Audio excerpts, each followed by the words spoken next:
Hey, how are you, everybody? Hope you're doing well and wanted to continue to build on this platform of cryptocurrency and how it relates to real estate. And today we're going to delve into that relationship a little bit more when we talk about tokenization.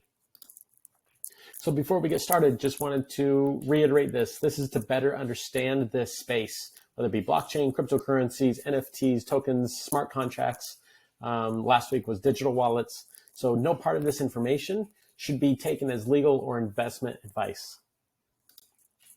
So what is a token versus cryptocurrency? Well, crypto is a method of payment primarily used to enable commerce. So open trading on exchanges, also used for goods and services. Versus a token, it's a digital asset for dApps, which stands for decentralized applications within a particular blockchain ecosystem, held inside the project network, not a public blockchain, but on private ledgers maintained by individual companies.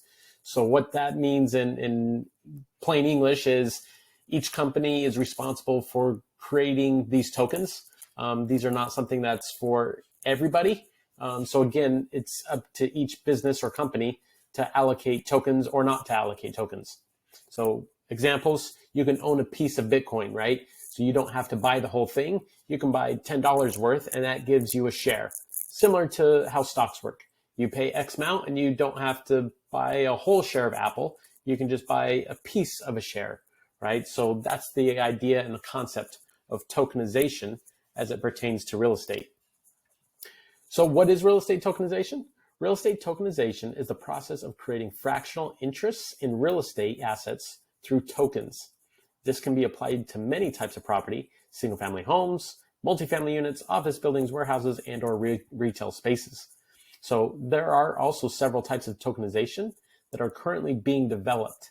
Okay, so these aren't in full swing yet within our society norms, but shares in real estate funds, timeshares, investments for loans to develop projects, and direct ownership of property.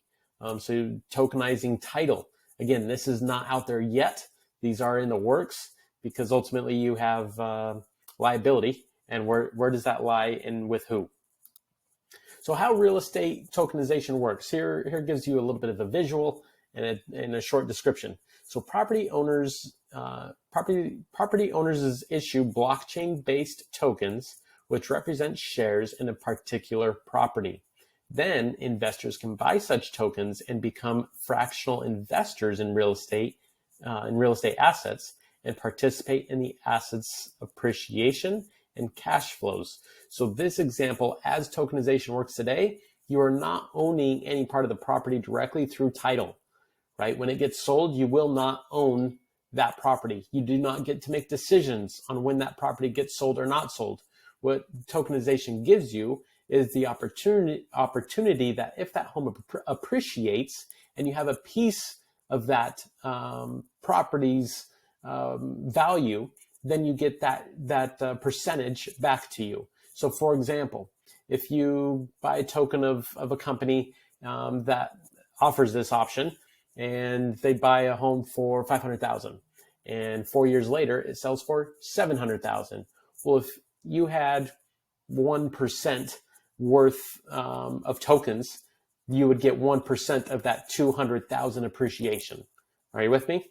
So that's the concept of it.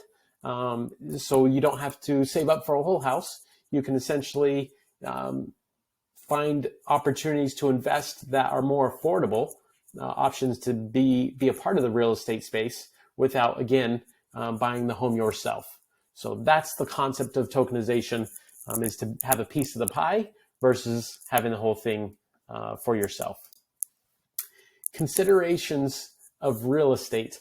So here are things to be mindful of. The liquidity, right? Considering how easy and secure settlement of cross-border transfers in tokens is, we can expect to see investment pools expand and become truly global. That's a positive. Low cost of entry.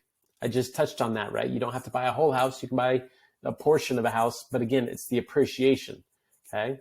So since using tokens enables fractional ownership, which would considerably lower the cost of entry, it can widen the investor pool, potentially even tapping unrealized pools of capital in developing regions and economies, right? You think of how that can be a trickle-down effect to not just those of us in the United States, but in other countries. There's no middlemen. Since all transactions are recorded on the blockchain, middlemen can be removed from the process and costs would be lower for investors and issuers. Something to be mindful of.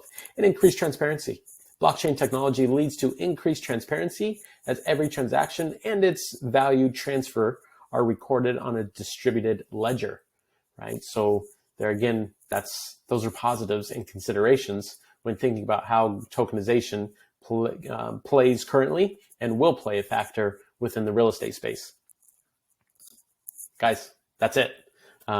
Just a few minutes of your time today, but wanted to briefly talk about tokenization and its role within the real estate space. We're at less than 6 minutes. There's my contact info. I'm a crypto certified real estate agent in Southern California. Nick Gumpert here with Remax Top Producers. I'm happy to help you or someone you may know that's trying to navigate this space and use cryptocurrency to make transactions. So again, feel free to reach out at your convenience. Hopefully you have a good rest of your day. Have a good one.